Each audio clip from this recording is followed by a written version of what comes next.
Before we get on with the big one, I'd like to take this opportunity to level, you might say.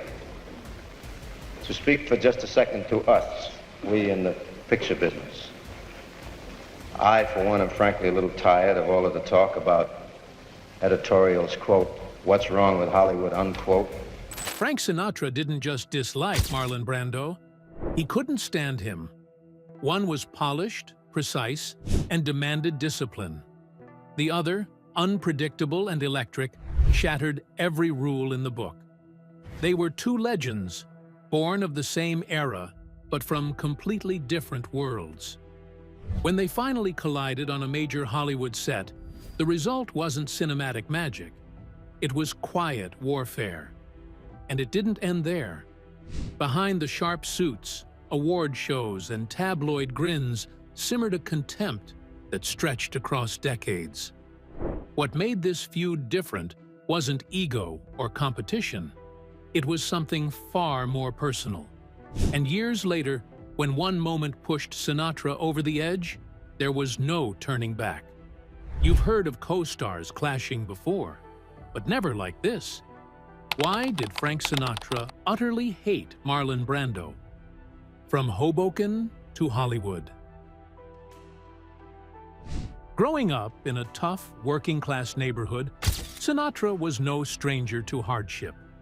He was a small, sickly child with a damaged ear from a forceps delivery, and he often felt like an outsider. But from an early age, he was obsessed with music and performance, idolizing Bing Crosby and dreaming of a life far beyond Hoboken's gritty streets. By the late 1930s, Sinatra began performing with local bands, eventually joining Tommy Dorsey's orchestra in 1940. His smooth voice and emotional delivery earned him a devoted following, particularly among teenage girls, the original Bobby Soxers. His early recordings, like I'll Never Smile Again, launched him into national fame, making him one of the first modern pop superstars. Sinatra soon realized that to secure lasting fame, he needed to cross into film, and he did so with determination. His big breakthrough came with Anchors Away, 1945, and From Here to Eternity, 1953, which won him the Best Supporting Actor Academy Award. Critics were in awe of his dramatic talent, but Sinatra never lost an attitude of serious performance, resisting classification as only a singer. He toiled night and day, proving his authenticity by studying scripts, insisting on parts that said something, and accepting roles challenging the public's expectations. Sinatra's success was founded on something greater than talent. It was driven by unrelenting drive and a commitment to professionalism. He required respect, punctuality, and excellence, not only from others around him, but also from himself. On the set, he was efficient and quick, often completing scenes in a single take. Though this made him a darling of directors who prized speed, it also indicated that he wasn't into dawdle or indulge in show business affectations. Show business was big business for Sinatra, and he managed his career as precisely as he demanded a conductor to lead a symphony. But while Sinatra was mastering the rules of Hollywood, someone else was about to rewrite them entirely. The Brando Boom. Marlon Brando's rise in Hollywood marked a seismic shift in American film acting. Born in 1924 in Omaha, Nebraska, Brando studied under Stella Adler and at the Actors Studio in New York, where he absorbed the core tenets of method acting. This approach emphasized deep emotional truth, personal memory, and internal motivation, techniques that stood in sharp contrast to the more external, stylized performances favored by Hollywood at the time. When Brando took the stage as Stanley Kowalski in A Streetcar Named Desire in 1947, and then reprised the role for the 1951 film, audiences and critics alike were stunned by his physical intensity and unfiltered emotional power. Brando's acting style was visceral and volatile. In On the Waterfront, 1954, he gave one of film's greatest scenes. I Could Have Been a Contender, so naked and spontaneous that it redefined what screen acting could achieve. The performance won him an Academy Award and cemented his position as Hollywood's new powerhouse. He did not act in the conventional way, he lived his parts, drawing a close line between character and actor. His improvisational talent and naturalistic acting left an indelible mark, ushering in a new epoch in which emotional realism was at the forefront. But Brando's innovations didn't appeal to everybody. Hollywood's traditionalists, most of whom had made their careers on theatrical technique, viewed his approach as sloppy and disorganized. He was hard for directors to deal with. Co-stars couldn't anticipate him, and a few critics derided his mumbling as sloppy. His refusal to conform to studio expectations and his distaste for press responsibilities also made him divisive. While younger thespians worshipped him, old-timers in the industry tended to regard him as an iconoclastic troublemaker who had no regard for the craft. By the mid-1950s, Brando had become a sensation and an icon. He embodied rebellion, not simply in the roles he played, but in the manner he lived his life, and the way he worked, and the way he regarded the industry. Movies such as The Wild One and Viva Zapata cemented his reputation as the brooding iconoclast who didn't care about popularity and wasn't afraid to question authority. In so doing, he presented a subtle but unmistakable challenge to the old Hollywood establishment, who held dear to order, pecking order, and command. Brando didn't revolutionize acting alone. He revolutionized the way actors were viewed. Two worlds, two methods. Frank Sinatra approached acting with the same mindset that had brought him success as a singer: precision, rhythm, and consistency.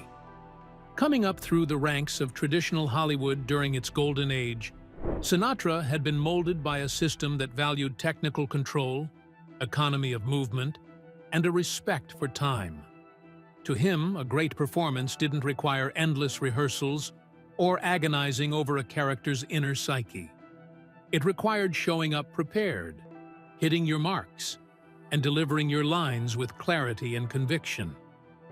Directors appreciated Sinatra's efficiency on set. He was known for doing scenes in 1 or 2 takes, and often became frustrated when production dragged due to an actor's indecisiveness or overthinking. His work ethic reflected the showbiz mantra he lived by.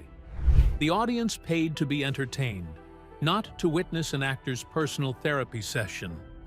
Marlon Brando, on the other hand, had an entirely different artistic pedigree. As a pupil of Stella Adler and the Actors Studio, Brando learned the method, the philosophy that taught actors to tap into their own autobiographical memories and emotional lives in order to generate spontaneous, visceral performances. For Brando, acting was a psychological archaeology in which the actor dissolved into the character, regularly finding his performance in the moment.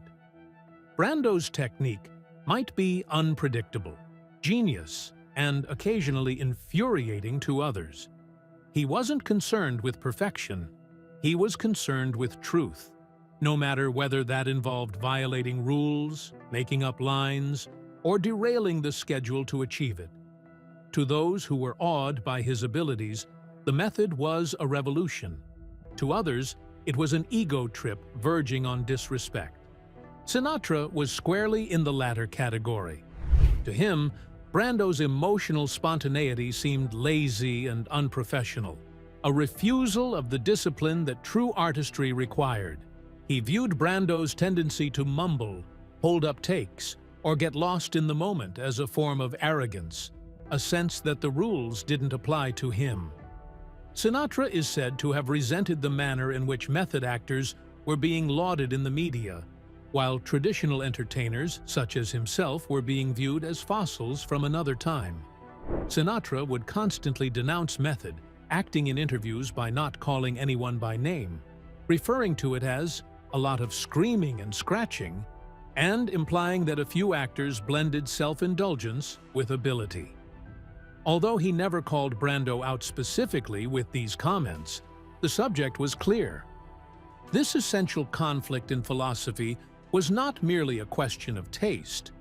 It was a sign of a broader generational and cultural split in Hollywood. Sinatra embodied the studio system's values: polish, control, and respect for hierarchy. Brando embodied its disintegration, a movement toward personal expression, rebelliousness, and creative freedom. As the business developed in the 1950s and 60s, additional directors and producers were drawn to actors such as Brando because they perceived them as artistically adventurous and commercially viable. Sinatra found this movement not only frustrating, it was representative of a loss of standards. To him, acting was a craft with discipline and order, not a painting for haphazard self-expression. And Brando, in his revolutionary style, was at the epicenter of all that Sinatra felt was awry with the enterprise he'd helped establish. Sinatra denied the role he wanted. When MGM began production on Guys and Dolls in the early 1950s, Frank Sinatra had his sights firmly set on the role of Sky Masterson, the suave gambler at the heart of the story. He had just re-established himself as a leading man in Hollywood following his Oscar-winning turn in From Here to Eternity, 1953. And the role of Sky seemed like a natural fit for his charm and vocal talent. Sinatra made his interest clear and expected to land the part based on his renewed star power and deep experience with musicals. But the studio had other ideas. Despite Sinatra's box office draw, producer Samuel Goldwyn made the surprising decision to cast Marlon Brando, who had no musical training, in the role.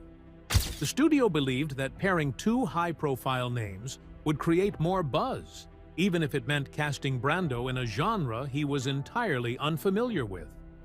Sinatra, having established himself in both dramatic and musical parts, was not only passed over for the lead role, but instead was offered the role of Nathan Detroit, a comedic supporting character. Although he took the role, those around him indicated that he was insulted and enraged backstage. The snub hurt. Sinatra felt he had paid his dues and was entitled to be the top man, and being passed for an actor who had no experience as a singer was, to him, a professional indignity. In many accounts, including those of his friends and biographers, Sinatra never forgave the judgment. In public, he was professional, but in private, he expressed his outrage at what he perceived as a studio betrayal. The encounter sowed a seed of bitterness that would taint his professional relationship with Brando from the beginning. Since the day the shooting started, the casting scandal hung over the production like a cloud. Sinatra's disappointment was not merely pride. It was a symptom of a greater frustration with the shifting landscape of Hollywood. Studios were starting to pursue method actors and dramatic prestige rather than slick performers and entertainers like Sinatra. In being overlooked for Sky Masterson, Sinatra wasn't merely not given a part. He was informed that his reign in Hollywood could be overthrown. And that man who embodied that challenge, Marlon Brando, would prove to be a persistent thorn in his side. When cameras weren't rolling. The production of Guys and Dolls, 1955, was fraught with underlying tension, much of it stemming from the uneasy working relationship between Frank Sinatra and Marlon Brando. From the outset, Sinatra made it clear he had no interest in bonding with his co-star. He reportedly refused to rehearse with Brando and requested that scenes be shot separately whenever possible. While Brando preferred multiple takes to explore his character, Sinatra, ever the professional showman, preferred a single, efficient take, quick, clean, and to the point. Their opposing working styles led to friction that never eased over the course of filming. Brando, on his part, was out of his element. Though a great dramatic performer, he had no training in either music or theater and floundered in singing his songs confidently. The musical scenes were something that worried him particularly, and he often needed much coaching and retakes. Sinatra, a seasoned singer with impeccable phrasing and timing, had little sympathy for the slow pace of Brando's progress. He publicly disparaged Brando's singing in the presence of crew and cast members, allegedly satirizing his delivery and going so far as to imply producers had erred in casting him in the first place. Behind the camera, their encounters were brief and chilly. No chatty chats between shots, no attempts at friendship. According to various accounts, including interviews with studio staff, their dressing rooms were separate, and they came and went at different times. Sinatra's coldness was taken by some as contempt, while Brando later referred to Sinatra as stiff and hostile. The tension on set was so high that even moments of levity between the actors needed to be carefully edited to conceal the actual chemistry between the two leads. This iciness off-screen spilled over into production, with the director frequently caught in the middle. Brando's yen for subtlety constantly collided with Sinatra's demand for control and rhythm, and compromise was the exception rather than the rule. The two men represented polar opposites of the Hollywood scene. Brando, the introspective rebel; Sinatra, the suave veteran, and their failure to communicate only served to accentuate their differences. To all of us on the set, it was obvious. When the cameras weren't rolling, Sinatra's Cold War with Brando was all too real, and it was intensifying by the day. But whatever tension simmered on set was nothing compared to what exploded years later, live, on Hollywood's biggest stage. The Oscar night. The 45th Academy Awards in 1973 delivered one of the most startling moments in Oscar history. Not for a win, but for a refusal. Marlon Brando, named Best Actor for his iconic role as Vito Corleone in The Godfather, chose not to attend the ceremony. Instead, he sent Native American activist Sachin Littlefeather to decline the award on his behalf. Dressed in traditional Apache clothing, Littlefeather addressed the stunned audience, explaining that Brando was protesting Hollywood's portrayal of Native Americans in film and television. Her appearance drew a mix of applause and boos, and for a moment, the air of celebration gave way to visible discomfort. Frank Sinatra, a host that night and an ardent booster of the Academy, was furious. To him, the Oscars were more than just a flashy industry gala sophisticated show of artistic merit and professional dedication. Brando's no-show and the protest in his stead seemed to Sinatra a misuse of the occasion. He described the act, according to reports, not as an act of activism, but as egotistical self-promotion. In Sinatra's world, there was a time and place for statements, but not during a ceremony that was, in his mind, sacred to the craft and its community. Sinatra had worked for decades establishing and maintaining his reputation in the business, guarding against every suggestion that he was anything less, and defending the organizations that had helped him rise to his position. The seriousness of the Oscars, its routines, monologues, and aura of tradition, was all part of it. To see Brando use that seriousness as an occasion for protest was to see, Sinatra felt, a repudiation of the very ground rules of their mutual profession. It wasn't that Brando disagreed with the industry, it was that he decided to stage it in that manner to ventilate it. The reaction was quick, and Sinatra's response was swift. Though he avoided mentioning Brando publicly in the weeks that followed, those around him remembered his fury and incredulity. He referred to the protest as cheap theater and blamed Brando for using an industry gala to create controversy. For Brando was a gesture of symbolism for justice. For Sinatra was an insult of disrespect, not just to the Academy, but to all who had ever fantasized about that glow. Feud in the headlines. In the wake of the 1973 Oscars, Frank Sinatra wasted little time in letting his disapproval of Marlon Brando be known. Though in classic Sinatra fashion, he did it without ever mentioning Brando by name. Throughout interviews in the months and years that followed, Sinatra began incorporating pointed jabs into his public commentary. He criticized what he called the new wave of actors who mumble their lines and scratch themselves on screen, claiming they confused sloppiness for authenticity. To many, it was obvious who he meant. Brando had long been caricatured for his method-inspired mumbling, and by referring to this without naming names, Sinatra kept his remarks sharp while maintaining plausible deniability. The press quickly caught on to the subtext. Entertainment critics and columnists of the time knew all about the feud between the two stars, and they had a field day making veiled jabs at Sinatra's criticism. Newspaper headlines wondered about unnamed rebels in Hollywood, and columnists pointed out the deliberate timing of Sinatra's comments so soon after Brando's Oscar protest. In the entertainment field, there was no question of who was being targeted. Sinatra was a master of the subtle insult, employing charm and wit to dress down those he deemed unprofessional without resorting to outright slander. It was a public relations campaign that permitted him to vent his grievances, yet come across, at least outwardly, as collected. Brando, being himself, opted not to take it. He seldom reacted to media setups and was never very interested in defending himself before the public. Whether due to indifference or strategic miscalculation, Brando stood aloof and did not confront Sinatra's remarks head-on. But behind the scenes, tension was accepted and often mouthed about.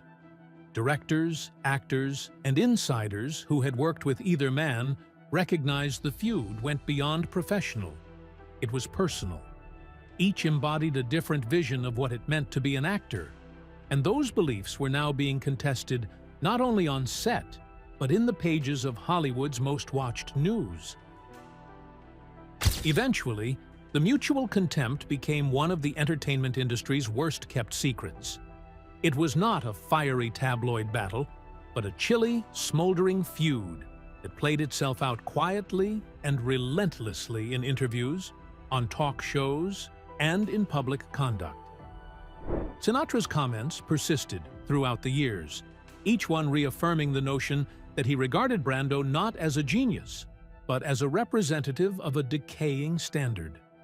And although Brando maintained his distance, sources confirmed he was acutely aware of Sinatra's disdain.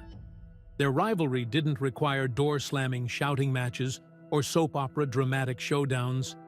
It existed in gestures, in silence, and in carefully crafted words that reverberated down the halls of Hollywood power. That one moment Sinatra never forgave. Brando's Oscar protest did more than provoke irritation. It created a rupture that, for Frank Sinatra, could never be repaired. Behind closed doors, his reaction hardened into personal disgust.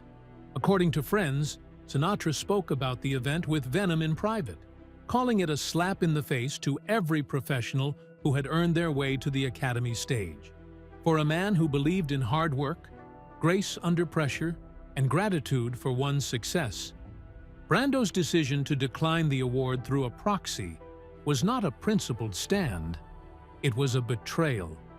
Sinatra was no stranger to controversy himself, but he had always come at his career with a focus on showmanship and tradition. He had battled his way back from career lows through sheer persistence, and his Oscar in 1953 for From Here to Eternity was one of the highlights of his life. He regarded the Academy as the height of artistic recognition. So when Brando decided to make that moment a protest, it wasn't a political disagreement. It was a personal disrespect to something Sinatra considered sacred. Throughout his lifetime, Sinatra's scorn did not abate. It hardened. Interviews at the time depict him making thinly veiled jabs at actors who mumbled their lines or blurred therapy with performance. Though he never once named Brando, his intended target was clear. He resented what Brando had become to represent in the younger actors' minds: emotional volatility, contempt for convention, and an outlook that saw tradition as an encumbrance rather than a foundation. For Sinatra, this wasn't evolution, it was erosion. That evening in 1973 was the quintessential breach. After that, any hint of professional respect Sinatra might have had for Brando was lost. He would not speak of him substantively in interviews and had no interest in reconciliation, even as the years went by and the two grew to be elder statesmen of the profession. For Sinatra, Brando's protest wasn't just an incident.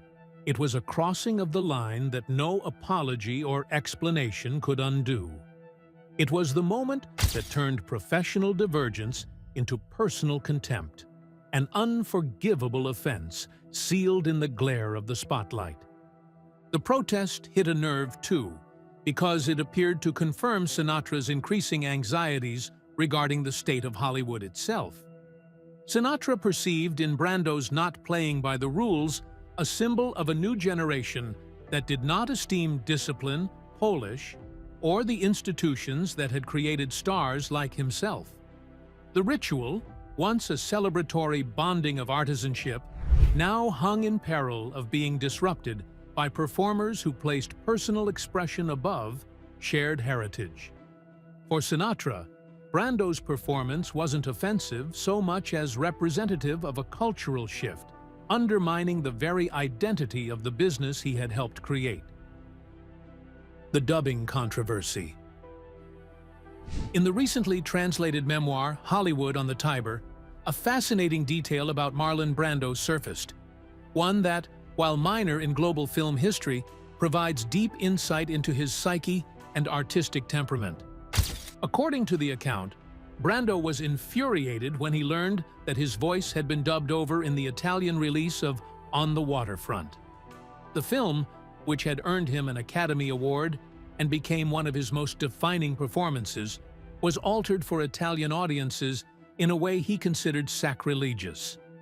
Brando's reaction was not merely disappointment, it was outrage. He viewed the dubbing as a violation of his artistic integrity, arguing that the voice was an inseparable part of the performance. For him, this was not just a technical adjustment, it was a mutilation of his work. This response highlighted a larger trend in Brando's career: his extreme sensitivity to control and representation. While most actors, particularly at that time, tolerated international dubbing as routine industry practice, Brando viewed it as a violation of his artistic authorship. His desire to maintain the emotional integrity of his performance was so intense that even pragmatic concessions to foreign markets could evoke explosive resentment. The dubbing fiasco in Italy was just one of several instances where Brando felt helpless in a system that continually reinterpreted or manipulated his work.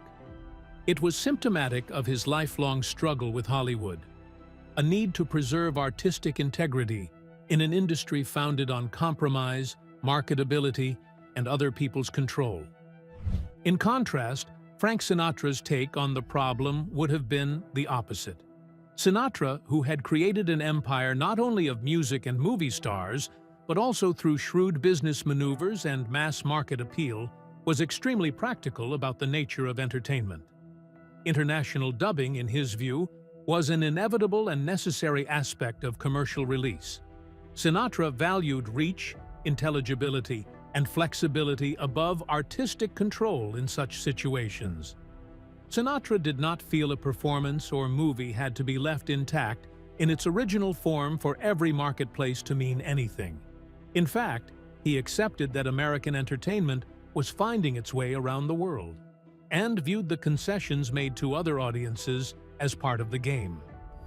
To Sinatra, Brando's emotional downturn over being titled would have been melodramatic, even self-indulgent. To his mind, it was a quintessential example of Brando letting his ego overshadow the demands of the project and the needs of the industry.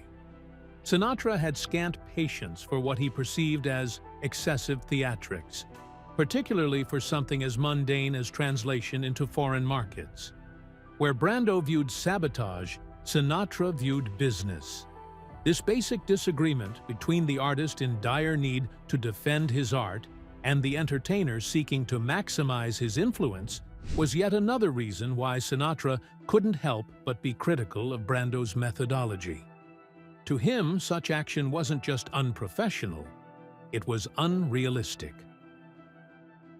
Their final years may have quieted the noise, but the silence between them said everything. Animosity that outlived them both. After the troubled production of Guys and Dolls in 1955, Frank Sinatra and Marlon Brando never worked together again, and not by coincidence. The experience left such a bitter aftertaste that both men made conscious efforts to avoid professional and personal encounters going forward. Despite working within the same industry, often attending the same events, and being tied to similar circles of fame and influence, they managed to steer clear of one another for decades. Hollywood insiders often noted how deliberate their distance appeared. Whether it was through scheduling conflicts or unspoken agreements, neither man showed any interest in even entertaining a public reconciliation, let alone another collaboration. The rift wasn't a passing disagreement, it was permanent. As the decades passed, the two men aged into cultural institutions. Sinatra still performed well into the 1990s and remained a musical and cinematic institution, while Brando wandered on and off sets, sometimes hitting brilliance, but tending to shut himself away into private isolation. Time mellowed many of Hollywood's best feuds, with legendary hatreds either finally resolved in public or swept away for the greater good of history. But Sinatra and Brando stood their ground in their reciprocal disdain. Even in interviews decades afterward, Sinatra provided brief answers or none at all when the subject was Brando. Brando, albeit more standoffish overall, showed no public sign of forgiveness or regard for Sinatra either. Their silence was deafening. What made their antagonism so lasting was that it wasn't prompted by one isolated incident, but by a fundamental ideological difference, which only became stronger with the passing of time. Sinatra embodied an old-fashioned, disciplined Hollywood which insisted on respect for the process, for the audience, and for the institutions that maintained the entertainment industry. Brando, meanwhile, was the embodiment of the new wave actor who fought the system, flouted authority, and scoffed at fame. They weren't mere stylistic inclinations, they were opposing philosophies. Both men regarded the other not only as a competitor, but also as a threat to the artistic principles he cherished. The conflict between them became greater than individual. It became symbolic. As biographies, retrospectives, and documentaries later tried to group the two men together as legends of their time, the extent of their rift was usually smoothed over. The Hollywood myth-making machine had a habit of sanding down hard edges, wrapping its icons in tidily consumable narratives. But those in the know realized that Sinatra and Brando's feud never got wrapped up. It was one of the few instances in which two giants just refused to bury the hatchet. They didn't not forgive out of malice alone. It was a basic inability to respect each other's way of life and art. They didn't merely dislike one another. They didn't think the other was worthy of admiration. When both men finally died, Sinatra in 1998, Brando in 2004, their feud was still a defining asterisk in their histories. Even in death, there were no tributes paid between them, no gestures of grace or respect. The hatred survived them, frozen in interviews, books, and industry lore. It is one of the most lasting examples of professional and personal conflict in Hollywood history. One not sparked by jealousy or rivalry, but by a confrontation of philosophies too wide to span. Sinatra and Brando were never destined to exist harmoniously. They were opposing poles in an evolving film world, one based on control, the other on anarchy, and neither could stand the other's gravitational influence.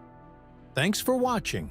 If you enjoyed this deep dive into one of Hollywood's most legendary feuds, hit that like button, subscribe for more untold stories, and drop a comment below. What's your take on Sinatra versus Brando? Don't forget to click the next video on your screen for more behind-the-scenes drama from the golden age of film. See you there!